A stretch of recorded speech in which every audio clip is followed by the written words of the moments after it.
The first thing Jordan Ellis noticed about Adrien Lynn was that he didn't blink often. He stood at the head of the long obsidian glass conference table like a man carved from stillness, impeccably tailored in slate gray, cufflinks understated but gleaming, hair slicked back so smoothly not a strand dared rebel.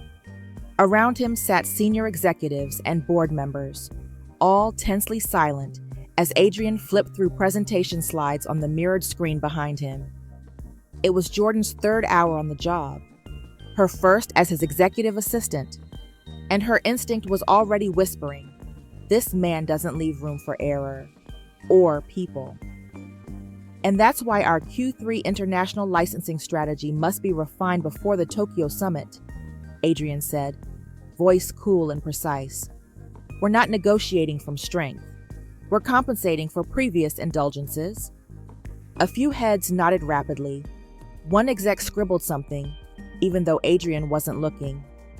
Jordan sat at the far corner, laptop open, silently logging every keyword and scheduling follow-up tasks in real time. The previous assistant had lasted 4 weeks. She planned to last a year, minimum. But then, a soft knock. Everyone turned. The door creaked open.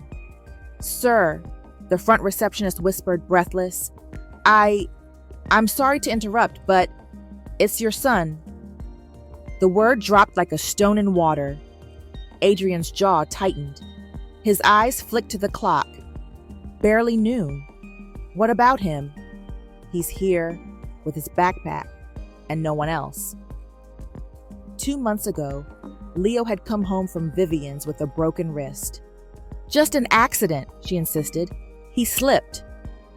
Adrien hadn't said anything at the time, but 2 days later, he filed for emergency custodial care.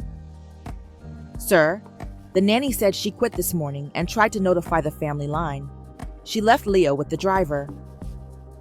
Adrien blinked once, then silence. It stretched so long, Jordan felt it thrum beneath her ribs. "I'll handle this," Adrien said, already walking toward the hallway. "Resume without me." But nobody moved. Jordan stood slowly, her heels clicking softly as she followed him out. She hadn't meant to, but her feet carried her. Down the marble corridor stood a little boy no older than 5, holding a faded dinosaur backpack. His dark hair flopped gently over one eye, and he wore a navy sweater vest that hung too loose on his small frame. He was standing by the window, staring at nothing, not crying, not fidgeting, just waiting. "Leo," Adrien said, crouching awkwardly in front of him. The boy looked up, blinked, and turned away. "I didn't know she left," Adrien muttered to himself more than anyone. "I didn't check the schedule today." Jordan's eyes softened. She knew that kind of quiet in children, the kind that didn't scream but still ached. "I can call for a backup nanny," she offered. Adrien stood, flustered for the first time. "They're all on contract. It'll take hours to get clearance." Jordan glanced down at Leo, who now clutched the strap of his bag like a life raft. Her voice gentled. "Hi, Leo. I'm Jordan." He didn't answer, but his eyes flicked toward her. "Would it help if I sit with you while your dad finishes work?" Adrien looked at her, a hint of hesitation in his expression. She held his gaze calmly. "Just this once. I can finish scheduling from the lounge. He shouldn't be alone." For a moment, he looked like he might refuse. But then Leo did something that surprised them both. He reached toward Jordan's hand. His tiny fingers curled into hers like he'd done it before. Adrien watched, stunned, as Leo leaned into her side, wordlessly, like a child coming home after a long day, even though they'd only just met. Jordan gave a small, steady smile. "I've got him," she said softly. And just like that, everything changed. As Jordan crouched beside Leo, whispering calmly and brushing hair from his eyes, Adrien watched from a few feet away. At first, it was just surprise at how quickly she earned Leo's trust. Then it shifted into something else, The way she moved, confident but gentle. The way her voice lowered instinctively, like a lullaby meant only for one child. She didn't perform. She was just real. Something tugged at his chest. Unfamiliar. Disorienting. Jordan looked back at him then, just briefly. Their eyes met. And for one stretched moment, the boardroom, the tension, the ticking clock, all of it faded. He looked away first. As Adrien stood alone in the hallway, watching Jordan disappear into the lounge with his son, her warm voice talking about cartoons and peanut butter, he realized something he hadn't felt in years. He wasn't in control anymore. And oddly, he wasn't afraid. The first time Jordan saw Leo smile, it wasn't with his father.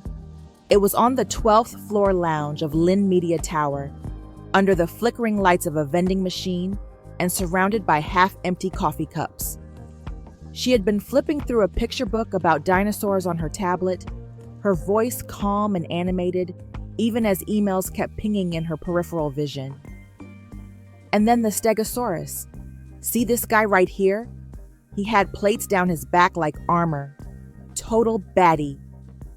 Leo giggled softly, a sound so small, so quick, that Jordan almost missed it. But she didn't. She glanced down just in time to catch him looking at her.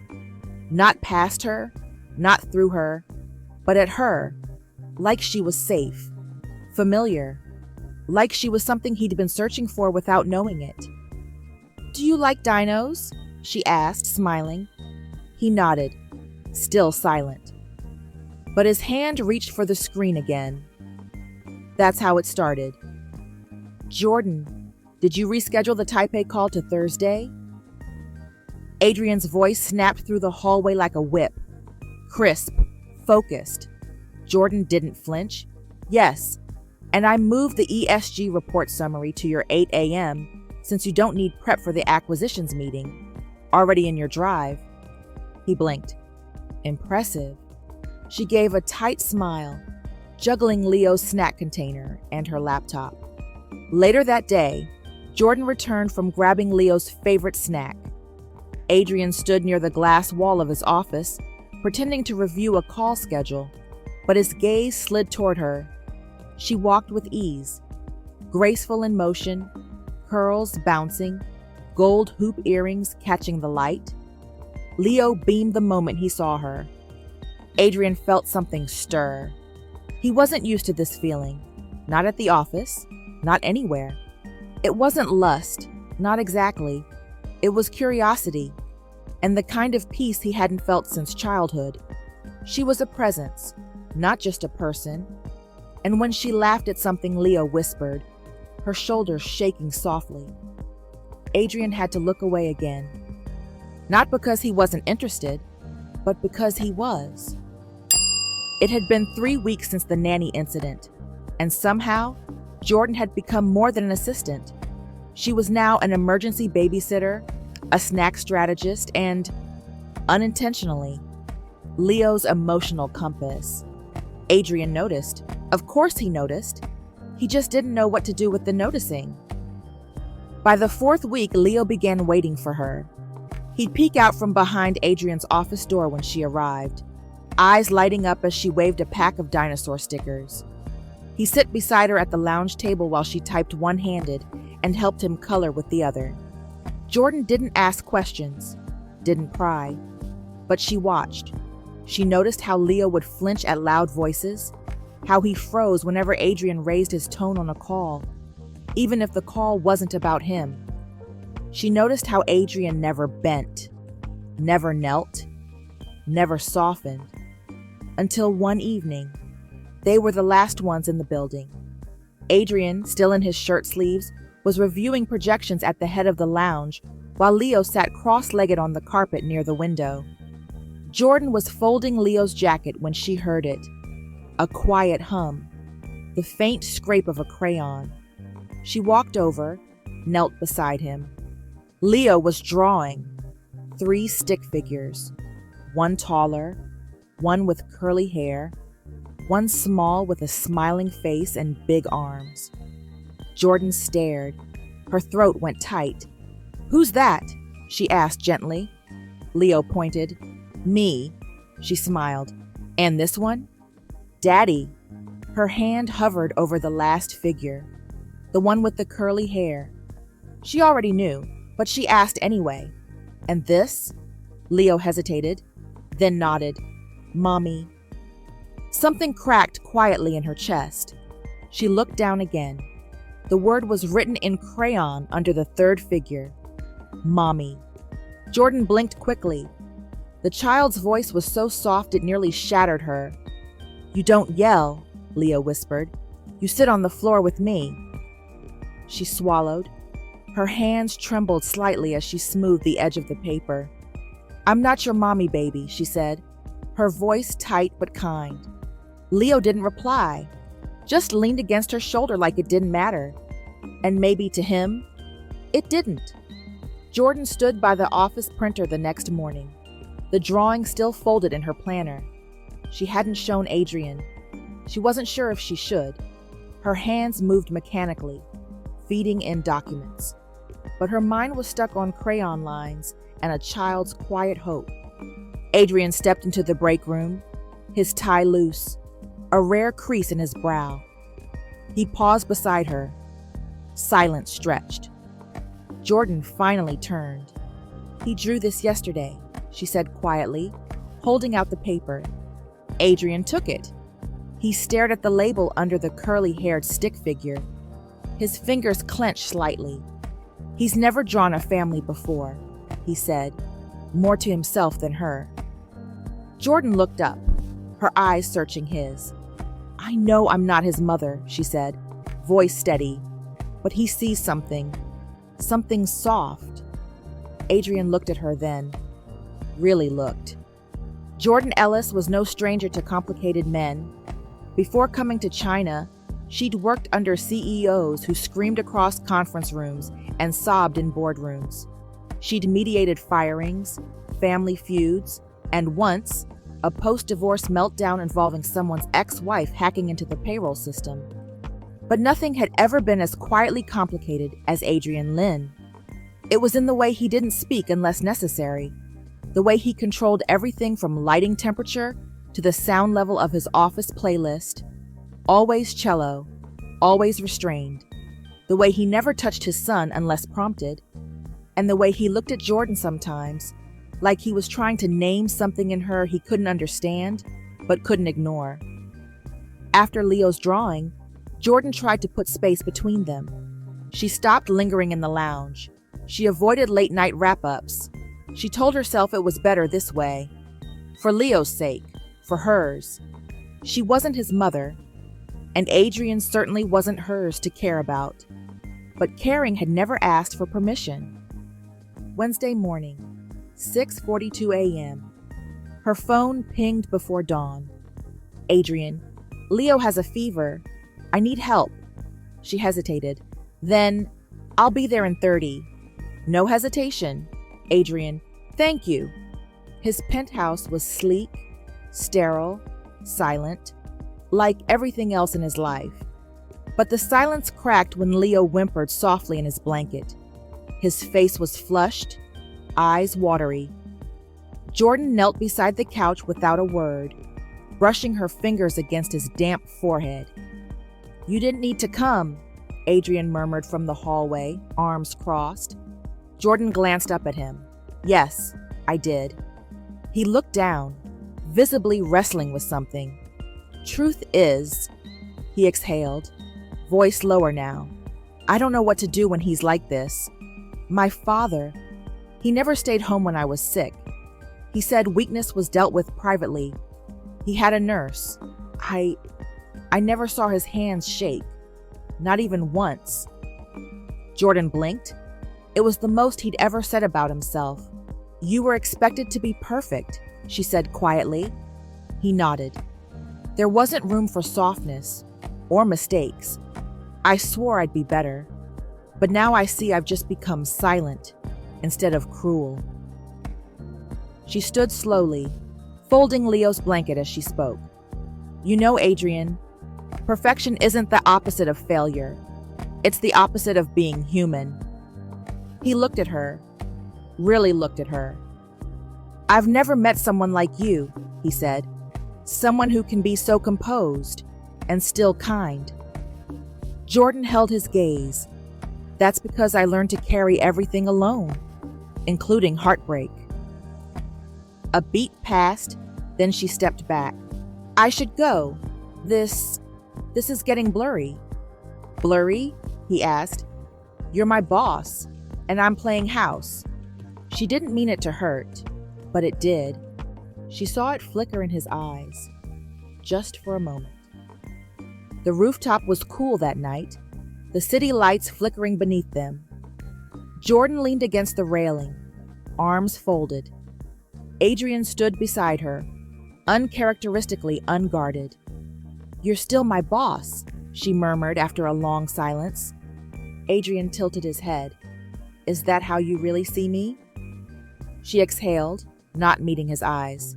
It's how I should see you. But it's not how you feel, is it? Her throat tightened. Don't ask me questions you don't want the answers to. He took a cautious step closer. I do want them. The air stretched, electric, heavy. I can't, she said softly. Not while everything's this blurry. Adrien's voice dropped. I'm trying to be clear, Jordan. I just don't know how. Their eyes locked. No touch, no kiss. But something passed between them in that moment. An understanding that the line between them had already shifted. Friday, 8:03 a.m. The office buzzed with the chaos of a product launch day. Jordan was directing deliveries, finalizing talking points, and juggling 3 team leads who all urgently needed her. Leo sat quietly in the corner of Adrien's office, coloring while nibbling a dry cereal bar. Adrien walked in mid-call, phone pressed to his ear. His voice clipped, irritated. No, Mark, I said we're not confirming the partnership until we've seen the finalized data, not the projections. Jordan raised a brow and mouthed coffee. He shook his head. His tone stayed cold. Tell them if they want our name on the press release, they'll adjust the structure. Then Leo's crayon rolled off the table. He reached for it, too far, and toppled. Ow! He whimpered. Jordan was across the room in seconds. Hey, baby, it's okay. She knelt beside him, arms instinctively wrapping around his small frame. Just a bump. You're all right. Leo clung to her, his face buried in her neck. And then, muffled, but clear, Mommy. Time froze. Jordan went still. Adrien stopped mid-sentence, slowly lowered his phone. The room was dead silent except for the faint buzz of the ceiling light. Leo didn't seem to notice the shift. He just buried himself deeper into her arms. Content, comforted. Jordan's throat tightened. Her heart thudded painfully against her ribs. Adrien's voice broke the silence. Low, measured, confused. What did he say? Jordan couldn't speak. She gently pulled back, brushing Leo's hair from his face. He smiled up at her, sleepy and innocent. Mommy, he repeated softly, touching her cheek. Adrien stood like a statue, one hand braced against the edge of his desk. His eyes searched hers, not with anger, not with judgment, but something rawer, something unspoken, but unmistakably tender. Jordan swallowed. I didn't ask for this, she whispered, not sure if she meant Leo or Adrien. I know, Adrien said, quiet, torn, but maybe he did. The door chimed suddenly. A courier entered with a folder from Adrien's ex-wife's lawyer, unannounced. Jordan handed Leo off to the assistant outside. Adrien opened the envelope. Inside, a petition for full custody from Vivian Shu. Underlined in red, with growing concerns over unsupervised exposure to non-family caregivers. Jordan stood beside him. Adrien didn't look at her. He only whispered, "They think you're a threat." And for the first time, Jordan felt like a storm was about to break. Jordan had never felt more seen or more invisible. Since that morning, Leo's voice still echoed in her mind. Mommy. He'd said it like it was natural, like the word had been waiting for her all along. But the real echo came in the silence afterward. The quiet look Adrien gave her, the hesitation in his voice, the pain behind his restraint. Since the legal letter arrived, everything had shifted. Adrien hadn't brought it up. She hadn't either. They moved through the day like nothing had changed, but everything had. Friday night, 11:47 p.m. Jordan sat curled on her sofa, warm tea cooling in her hand, when her phone vibrated. Adrien Lynn. She hesitated, heart tapping against her ribs. He rarely called after hours. She answered quietly, "Hey." He didn't speak right away. Then, "I didn't mean for that to happen. With Leo." Jordan exhaled, voice soft. "I know." "I didn't mean for it to not happen either." She stilled. Then, her screen lit up with a message, an image. It was a photo. Leo, fast asleep on the office couch earlier that afternoon, his head tucked against Jordan's arm, her hand curled protectively over his shoulder. Neither of them had noticed Adrien take it. She stared at the image. Something about it broke her a little. "You took this?" she asked. "Yes. You looked safe." "I didn't mean for that picture to say something I wasn't ready to say." She whispered, "And what were you saying?" "That you're not just a comfort to him. You're something I don't know how to stop watching." Jordan closed her eyes. "I scare you," she said. Adrien didn't deny it. "You undo me." Her heart stuttered. "And yet," he added, softer still, "I keep hoping you'll walk through my silence and stay." Later that week, they found themselves alone again on the rooftop. No plans, no meetings, just silence and stars flickering behind clouds. Adrien leaned on the railing beside her, watching her hands as she folded a napkin with nervous precision. "You always do that when you're trying not to cry," he said gently. She glanced up, startled. "You notice everything, huh?" "Just you." She looked away, the wind catching her curls. "I didn't come into this to fall for anyone," she said. He turned toward her. "But what if it's already happened?" She didn't answer. She didn't need to. Over the next week, everything changed without anyone saying it aloud. They started sharing elevator rides longer than necessary. Adrien began lingering in the lounge, even when meetings ended. Once, he brought her black coffee with cardamom, her favorite, without asking. One late evening, she found him sitting on the edge of the rooftop garden, sleeves rolled, tie undone, jazz humming from his phone. "You listen to Coltrane?" she asked. He glanced over. "Used to. Then I forgot I liked it. You reminded me." They sat in the dusk, trading playlists and half-secrets. "Tell me one thing no one knows," he said. Jordan thought for a moment. "I almost got married. Once. We lost a baby, and he couldn't grieve what wasn't born. So he left." Adrien didn't reach for her, but his eyes were glassy when he said, "Then he never deserved the love you were willing to give." She blinked fast. "I don't want to talk about him," she whispered. "Then let's talk about now," Adrien said gently. Wednesday, 6:55 p.m. Jordan had stayed late to coordinate a delayed investor package. Leo was with his tutor in the next room, and Adrien had just finished a call with the PR team. She was organizing her notes when she heard footsteps behind her. "Jordan!" She turned. Adrien stood by the doorway, no jacket, eyes soft. Can I talk to you?" he asked, voice lower than usual. "Just as me, not as your boss." Her chest rose with a slow breath. "Of course." He took a step forward. "I don't know how to explain this, but something about you makes the silence in my life feel like peace instead of punishment." She blinked. "I'm trying to say that you...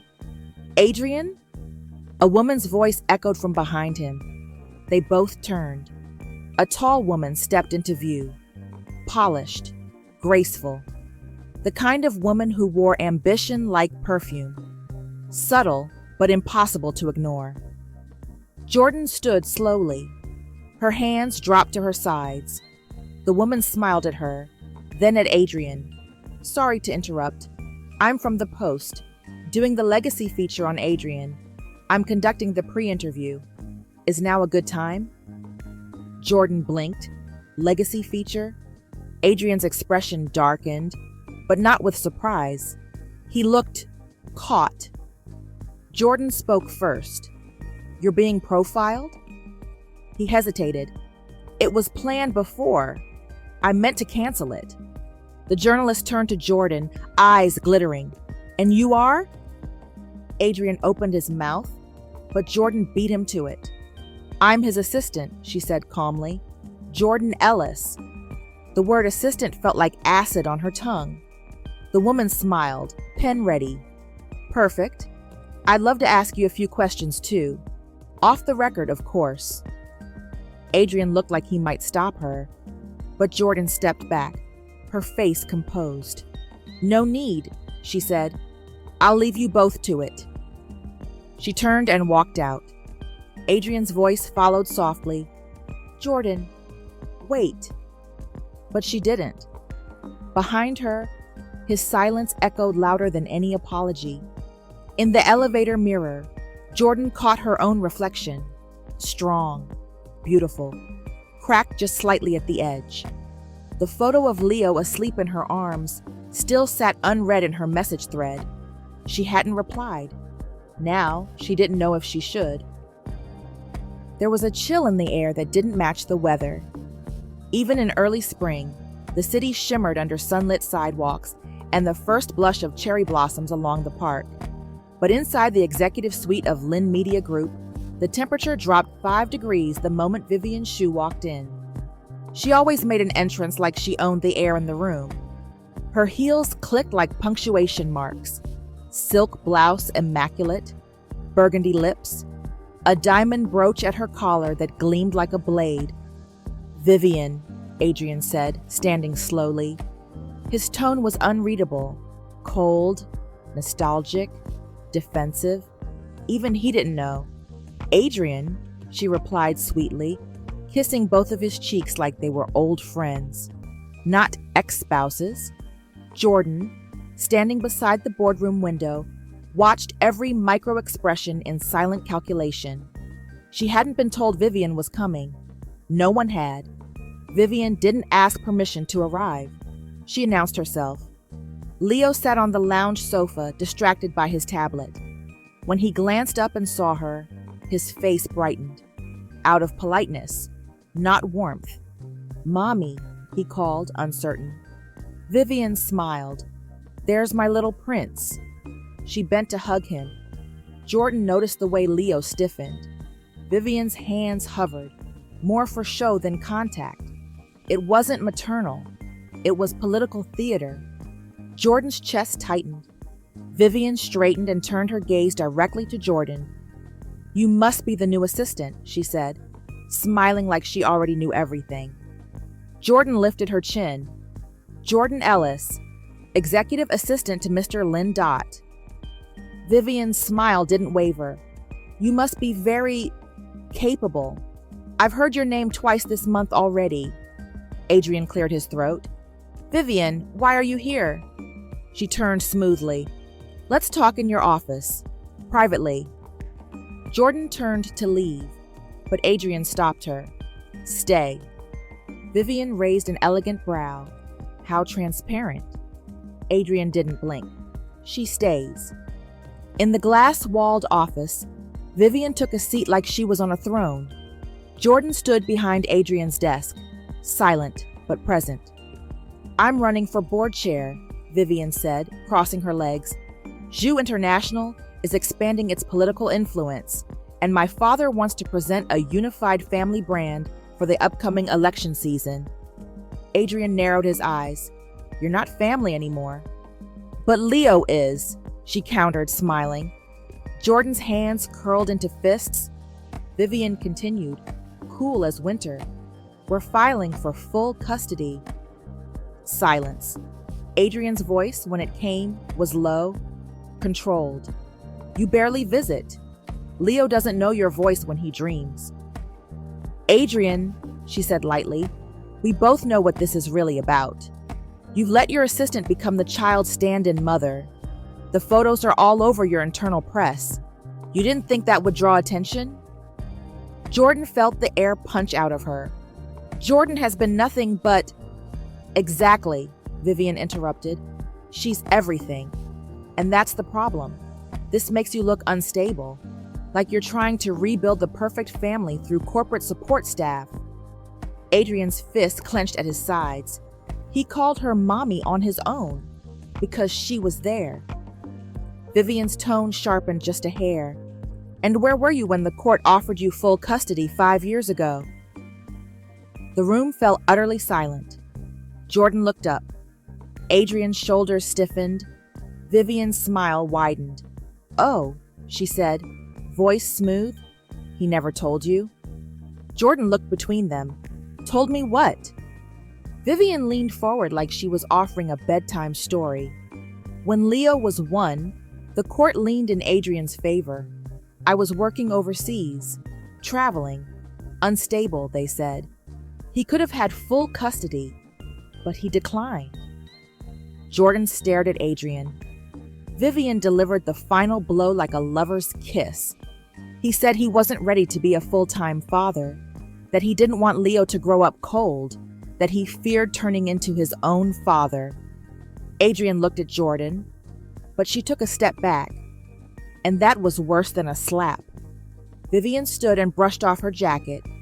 "File's been submitted. I assume we'll see each other in court." She swept out of the room like a storm had never touched her. The city glowed behind them, distant and unbothered. Adrien stood by the window, his back to her. Jordan sat on the arm of the leather couch, a manila folder still in her lap, unopened now. But she didn't need to read it again. She already knew. "You had a chance to protect him," she said quietly. Adrien's shoulders stiffened. "I know. You didn't take it." She paused, her fingers curling around the edge of the folder. "But that's not what hurts the most." He turned slightly, enough to hear the shift in her voice, but not enough to face it. "What hurts," she continued, "is that you never told me." Her voice was steady, clear, devastating. "You let me walk into this with my eyes closed. Let me fall in love with a boy whose world could be torn apart again. And I didn't even know the history I was stepping into." Adrien's jaw tensed. Regret filled his expression like smoke in a closed room. "I didn't mean to," he murmured. "I didn't want to scare you away." Jordan's head tilted slightly. "So you lied by omission, and that's supposed to make me feel safe?" Her voice rose, not with anger, but with something deeper. Betrayal, wrapped in restraint. "I'm not mad that you didn't fight back then," she said. "I'm mad that you didn't give me the chance to decide how much of myself I was willing to give, knowing the full truth." He swallowed hard. "I didn't want your view of me to change." "Too late." Adrien flinched. Jordan's voice softened, but the words struck sharper than before. "You say you're afraid of becoming your father, but silence was his weapon too, wasn't it?" A beat passed before Adrien answered. "Yes." "Then why hand it down to me?" That landed. He took a step toward her. She stepped back. "You let me become part of Leo's life. Let him call me mommy," she said, her voice trembling. "But you never warned me that Vivian still had power. that this could become a war. Her hands tightened at her sides. And now I'm a target, Adrien, because you didn't give me the truth when it counted. Her eyes shimmered. Her voice was thin but fierce. This isn't about what you did 5 years ago. It's about what you chose to keep from me now. His voice cracked when he finally spoke. I didn't think I deserved the kind of grace you give so freely. You didn't have to, she whispered. You just had to trust me with the whole story. They stood in silence, not broken, but not whole either. That night, Jordan received a private message from an anonymous account. Vivian doesn't just want custody. She wants exposure. Watch your back. Attached, a photo of Jordan leaving the office, with Leo asleep in her arms. Below it, the headline draft from an unreleased blog post. The executive assistant, the CEO, and the child, how close is too close? She was still angry with Adrien, but she also couldn't deny the truth. She had fallen for him, and somewhere along the way, she had come to love Leo like her own. Beneath the anger was pain, not just for what he'd hidden, but for what it reminded her of. Her father had walked away too, and now, the man she trusted most had done the same, even if it was years ago. Adrien had tried calling the night before. She didn't answer. Jordan didn't storm into his office. She walked, quiet, controlled. Her heels made no sound on the marble floor, but every step echoed like thunder in her chest. He was already waiting. His suit jacket was draped over the couch. The top 2 buttons of his shirt were undone. His tie lay discarded across the desk. He looked like a man who hadn't slept. She looked like a woman who had outgrown silence. Are you still angry with me? He asked. You lied to me. Adrien didn't flinch. I didn't mean to. That's not the same as not doing it. She crossed the room and stopped in front of his desk, arms folded across her chest like armor. 5 years ago, you could have had full custody. You could have protected Leo. You chose not to. I wasn't ready. You let him grow up without a full-time parent because you were scared you'd become your father? Yes. The word dropped between them like a confession.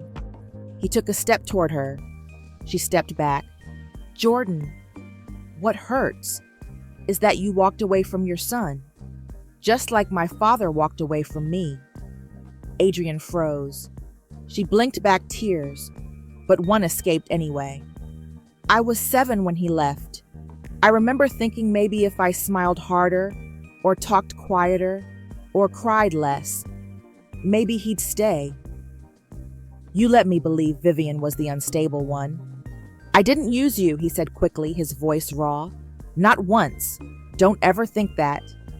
She let out a bitter, almost broken laugh. You didn't have to. I was already volunteering for heartbreak. His hands dropped to his sides, helpless. I thought I was doing the right thing. I thought giving Leo structure, wealth, a polished routine, I thought it would be enough. But what about love, Adrien? What about the soft things? He looked at her like she'd just spoken a language he'd never learned. I didn't grow up with soft.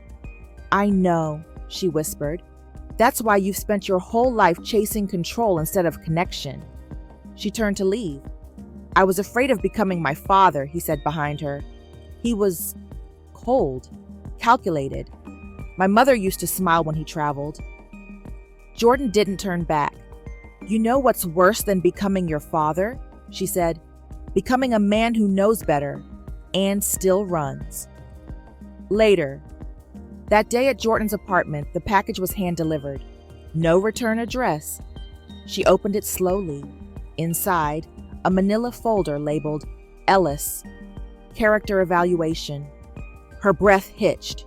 Inside, her medical records, counseling visits, a hospital note from 3 years ago.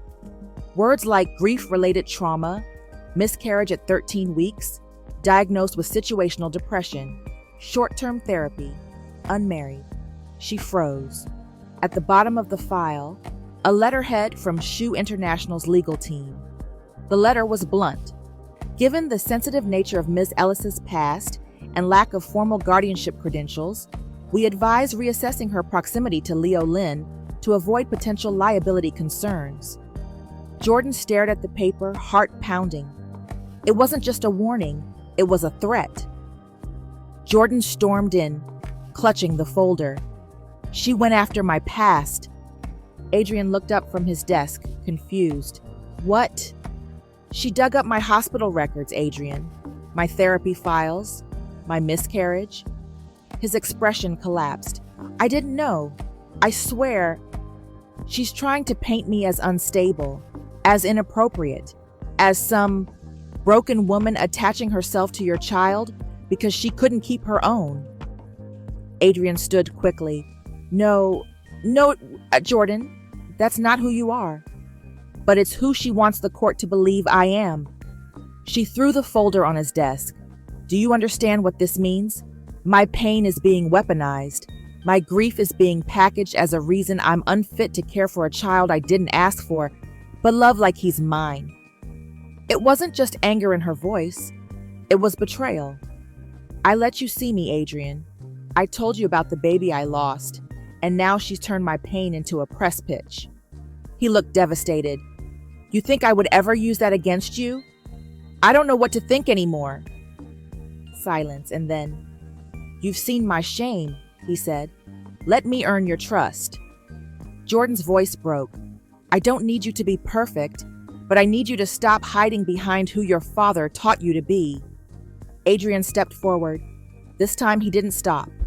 He took her hand, slowly, deliberately, and brought it to his chest. My father taught me control. You're teaching me how to feel. Jordan blinked, tears falling quietly. I'm not asking for a fairy tale, she whispered. And I'm not offering one, he replied. Just the truth, and me. But then her phone vibrated. A private message. Incoming article. Assistant or surrogate. Inside the power dynamic between Jordan Ellis and the Lynn family. Accompanied by a photo. Her.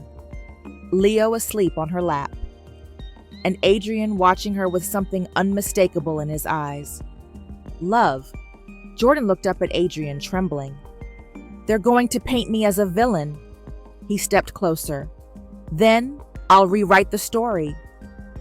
And for the first time, he reached out. Not as her employer, but as a man choosing her. His hand cupped her cheek. Tell me it's not too late. She whispered, It's only too late if you stay silent again.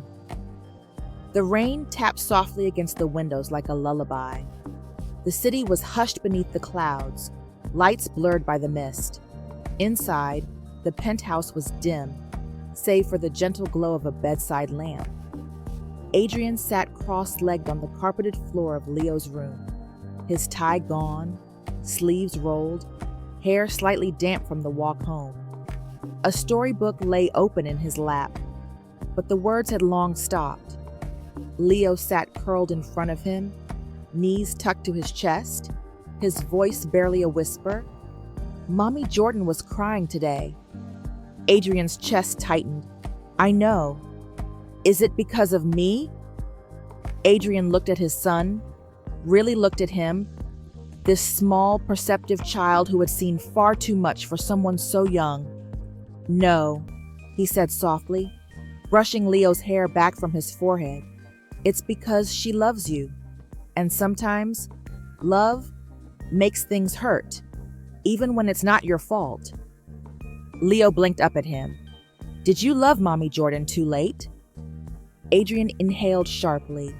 Yes, he answered honestly, but I'm trying not to make that mistake again.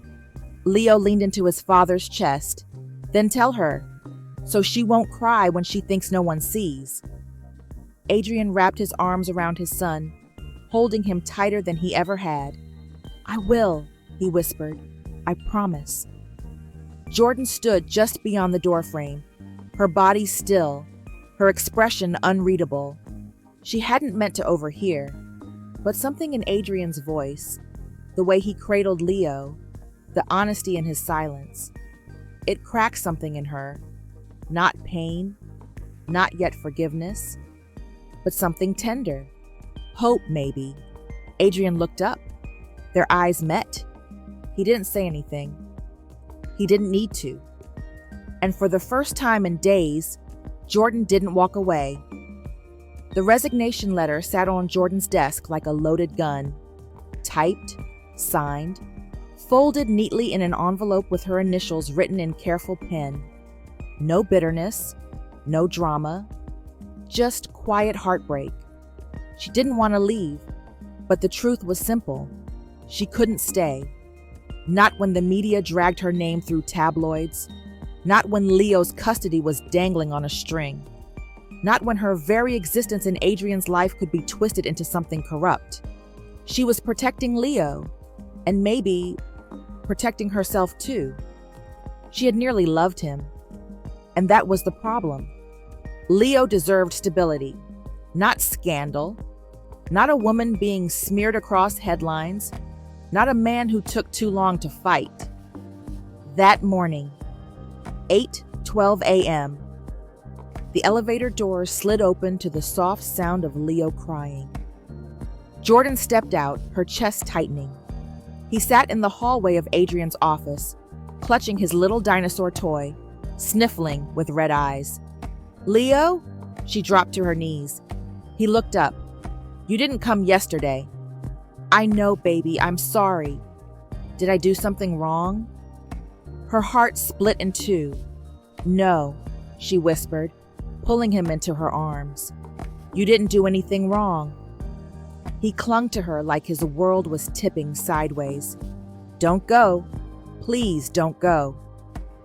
Behind them, Adrien stood in the office doorway, watching, silent, and something inside him finally shattered.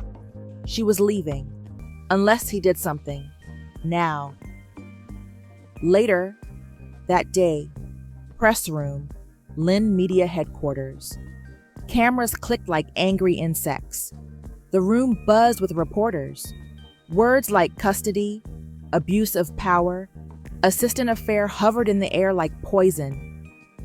Adrien stood behind the podium in a sharp charcoal suit, looking every inch the CEO, except for the way his hands trembled slightly against the microphone. Jordan stood in the wings, her coat in hand, ready to leave. Her resignation was in her purse. The car was waiting. Then she heard her name. "I won't take questions," Adrien said, voice calm but raw. "Not until I say what needs to be said." The room stilled. Adrien's eyes scanned the crowd, but landed on her. "This story that's been circulating about Jordan Ellis and me, it's true, not the twisted version, the real one." Journalists leaned forward. "She became my assistant when I was drowning in spreadsheets and emotional walls. She stayed when I couldn't even speak to my son without rehearsing it first. She gave both of us grace. A breath? I failed once, but I won't again." His voice broke just slightly. "This woman saved my son's heart, and mine too." Cameras exploded. Questions erupted. But Adrien wasn't done. "You want the scandal? Here it is. I was given custody of my child 5 years ago, and I turned it down. Out of fear, out of cowardice, because I thought I couldn't be what he needed." Gasps. His voice broke slightly. "But then I met someone who didn't just teach me how to love my son. She taught me how to love myself. Now I know the truth. Love isn't about being perfect. It's about choosing someone, over and over. And I choose Leo." He paused. "And I choose Jordan." Silence. Complete, stunned silence. Backstage, Jordan stood frozen. Tears clung to her lashes. Her throat locked tight. She turned slowly as Adrien walked off stage, past the reporters, past his handlers, past everything, straight to her. His voice was low, urgent, bare. I'm sorry I was too late before. I'm not too late now, she whispered. You just set yourself on fire for me. He cupped her face. No, for us. I told myself I was ready to leave, she whispered. He reached out and gently tucked a curl behind her ear. You weren't supposed to make me feel all this, she said, eyes damp. You weren't supposed to undo me. Adrien's forehead leaned against hers. I didn't want to fall for you either, but here we are. She looked up, and he kissed her, finally. Not the rushed kind, but slow, intentional. A kiss that said, if the world burns, let it. I've already found home. Like they both knew every step it took to get here. A breaking news banner. Later that night, Lynn Media CEO stuns public with custody confession and love declaration. This isn't a scandal, Adrien Lynn says. It's the first honest thing I've done in years. That night, in the quiet of her apartment, Jordan opened her phone. A message from Adrien, just a voice note. He fell asleep asking if you'd still be there in the morning. I told him yes. She pressed play again. I told him yes. And for the first time in days, Jordan smiled. Not with uncertainty, not with hesitation, but with the deep, aching certainty that maybe love could survive the fire after all.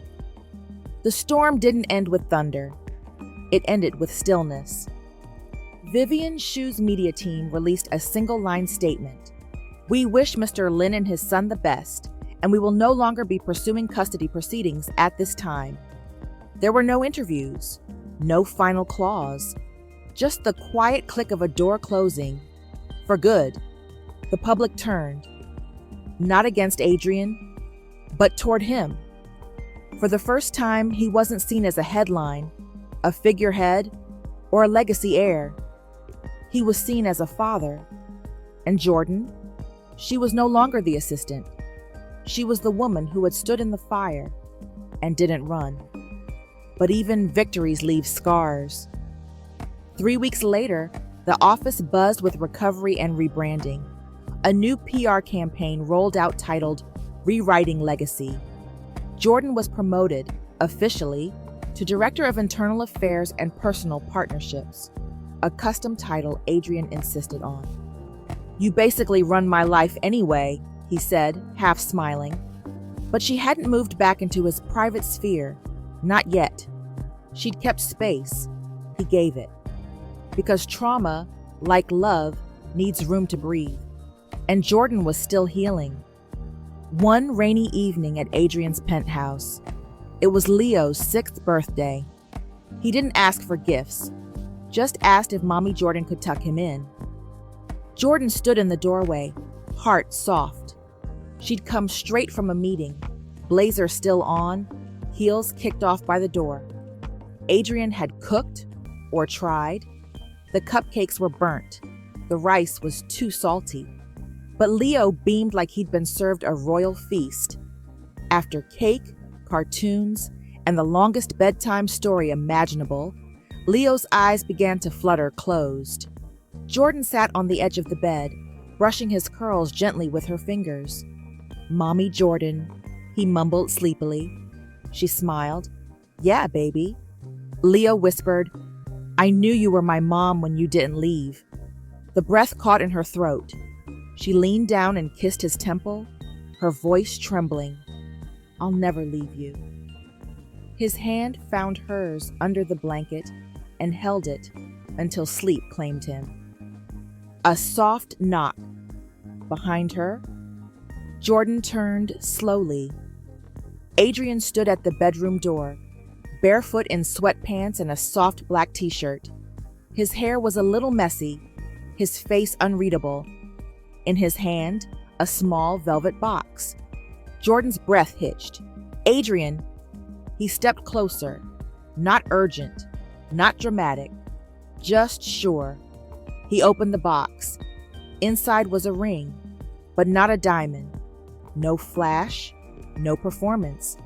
Just a simple, beautiful gold band, engraved on the inside with the words, "Whatever we choose." His voice was steady, low. "This isn't for obligation. Not because people are watching. Not because of the court, or your job, or Leo. And not because I need to fix what was never broken." He held the ring between them. "It's for us to define, together, if you're ready." Jordan's throat burned. Her eyes filled. "I'm terrified," she admitted. "So am I," he said, stepping closer. "But I'd rather build a messy, honest life with you than a perfect one without you." A tear rolled down her cheek, then another. She took the box from his hand, closed it slowly, and looked up at him with a tearful, radiant smile. "Then let's define it, our way." Adrien leaned forward, resting his forehead gently against hers. No fireworks, no paparazzi, just quiet love, steady, sacred, chosen. That night, Adrien watched from the doorway as Jordan curled beside Leo, both asleep, her arm draped protectively around the boy who had never needed perfection, just presence. He whispered into the quiet, "I chose you both, and I'll keep choosing you."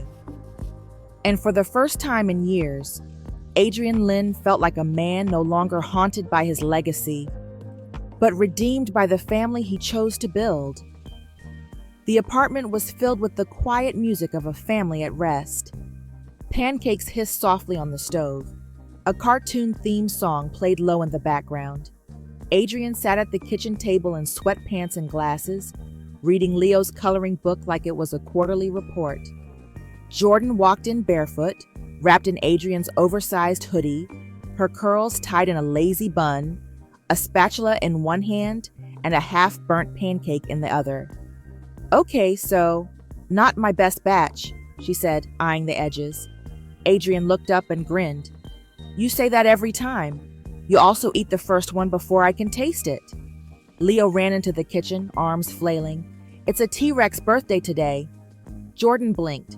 "Whose?" "Mine. I changed it." Adrien raised an eyebrow. "Is that how birthdays work now?" Leo nodded seriously. "We get more than one if it's with people we love." Jordan and Adrien shared a glance. That quiet kind. That we've come so far kind. Jordan crouched and kissed Leo's forehead. Then "Happy T-Rex birthday, baby." Leo whispered against her ear, "Thanks, Mommy." It wasn't loud, but it didn't have to be. Lynn Media's annual charity gala. The ballroom shimmered in warm candlelight and soft jazz. Cameras flashed discreetly. Executives mingled. It was Lynn Media's most high-profile event of the year, broadcast live to donors and stakeholders across the world. But tonight, it wasn't Adrien who stole the spotlight. It was Leo. He stood on stage, wearing a tiny tuxedo and gripping the microphone with both hands. He'd been asked to hand out the final charity check. Just a small, symbolic moment. But instead, he squinted into the lights, cleared his throat, and spoke like he meant every word. "My name is Leo Lynn. I'm 6. Laughter rippled through the crowd. "I used to think families had to match, like puzzle pieces. But now I know they just have to love each other." He turned, pointing at the front row. "That's my dad." Adrien smiled, pride thick in his chest. "And that's my mom," Leo said, pointing at Jordan. Her eyes widened. Gasps whispered around the room. But Leo kept going. "She didn't have to be. She chose to be." Jordan pressed her hands over her mouth. The crowd erupted in applause. Not polite, not performative. Real. Adrien stood and offered her his hand. She rose slowly, eyes full, heart bursting. And as she stepped into the spotlight beside them, Leo reached for both their hands and whispered, just loud enough for them to hear, "We're the best team ever." And Jordan knew, through every storm, headline, and heartbreak. That this wasn't just love. This was home. This was family, the one they chose. The end.